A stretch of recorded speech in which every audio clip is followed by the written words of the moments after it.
India की number 1 choice Bharat matrimony. लश्कर तैयबा का Bangladeshi module सामने आया है। आतंकी हमले की साजिश रचने के आरोप में पश्चिम बंगाल और तमिलनाडु से 8 संदिग्धों को गिरफ्तार किया गया है, जिसके बाद सुरक्षा एजेंसियां अलर्ट है। देखिए आप। देश में एक बार फिर बड़ी आतंकी साजिश बेनकाब हुई है। पाकिस्तानी आईएसआई और बांग्लादेश के आतंकी संगठनों की शह पर काम कर रहे 6 संदिग्ध आतंकवादियों को तमिलनाडु से गिरफ्तार किया गया है। वहीं पश्चिम बंगाल में भी 2 संदिग्ध गिरफ्तार किए गए हैं। इनमें एक बांग्लादेशी नागरिक शामिल है। दिल्ली पुलिस स्पेशल सेल इनसे पूछताछ कर रही है। लश्कर तैयबा से जुड़े बांग्लादेशी मॉड्यूल से पूछताछ में कई अहम बातें सामने आई हैं। पूरा नेटवर्क बांग्लादेश में बैठे हैंडलर शब्बीर अहमद लोन उर्फ राजा उर्फ कश्मीरी चला रहा था। भारत में अवैध रूप से रह रहे बांग्लादेशी नागरिकों का इस्तेमाल कर आतंकी साजिश रची जा रही थी। मार्च 2025 में उमर फारूक का संपर्क शब्बीर से हुआ, जिसने उसे कट्टरपंथी बनाया और भारत में लश्कर की गतिविधियों की जिम्मेदारी सौंपी। बांग्लादेशी युवकों को भर्ती करने का टास्क दिया गया। शब्बीर के निर्देश पर कोलकाता में एक किराए का ठिकाना लिया गया, जिसे आतंकी गतिविधियों के बेस और हाइडआउट के तौर पर इस्तेमाल किया जाना था। उमर को हथियारों की व्यवस्था करने के लिए भी कहा गया था। दिल्ली और कोलकाता में आतंकी पोस्टर चिपकाने की साजिश भी शब्बीर के निर्देश पर रची गई। उसी ने तमिलनाडु मॉड्यूल के सदस्यों की जानकारी शब्बीर और उमर तक पहुंचाई।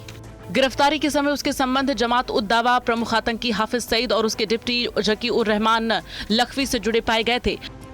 फिलहाल वो बांग्लादेश में बैठकर भारत के खिलाफ ऑपरेशन चला रहा था और कथित तौर पर आईएसआई की मदद से बांग्लादेशी युवकों की भर्ती पर आतंकी साजिश को आगे बढ़ा रहा था। जांच एजेंसियों के मुताबिक ये मॉड्यूल भारत में बड़े आतंकी हमलों की तैयारी में था और पूछताछ के आधार पर नेटवर्क के अन्य लिंक की तलाश की जा रही है।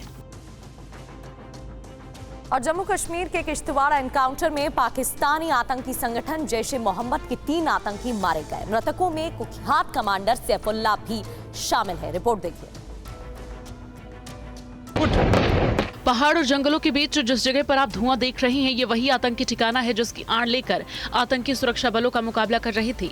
जवाबी कार्रवाई के दौरान गोलीबारी की वजह से मिट्टी और घास फूस से बने घर में आग लग गई। इसके बाद ताबड़तोड़ फायरिंग कर 3 आतंकवादियों को सुरक्षा बलों ने ढेर कर दिया। सुरक्षा एजेंसियों के मुताबिक मृतकों में जैश ए मोहम्मद का एक कुख्यात कमांडर सैफुल्लाह भी शामिल है। जानकारी के मुताबिक लगभग 5 साल पहले वो घुसपैठ के बाद डोडा और किश्तवाड़ में सक्रिय था। उस पर सुरक्षा बलों और कई हमलों की साजिश रचने का आरोप है। इनमें जुलाई 2024 का हमला भी शामिल है, जिसमें एक कैप्टन समेत 4 जवान शहीद हो गए थे।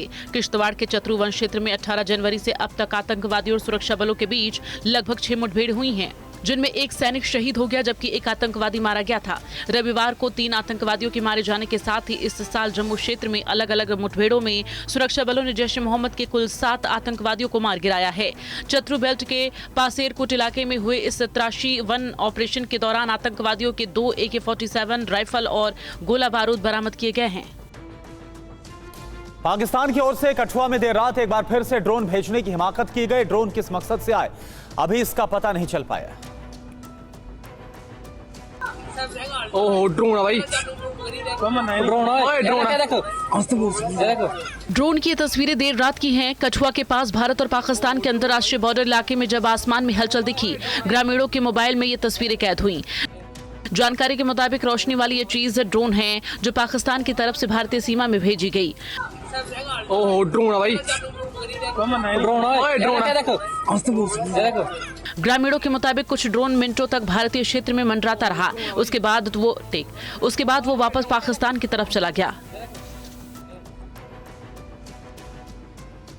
मर्डर से सनसनी फैल गई। रिसेप्शन पार्टी में 2 भाइयों को गोली मारी गई। जमीन के विवाद में गोलियां चली हैं। पटना के शहपुर इलाके की घटना बताई जा रही है। अब पुलिस मामले की जांच में जुटी हुई है, लेकिन डबल मर्डर का ये मामला है।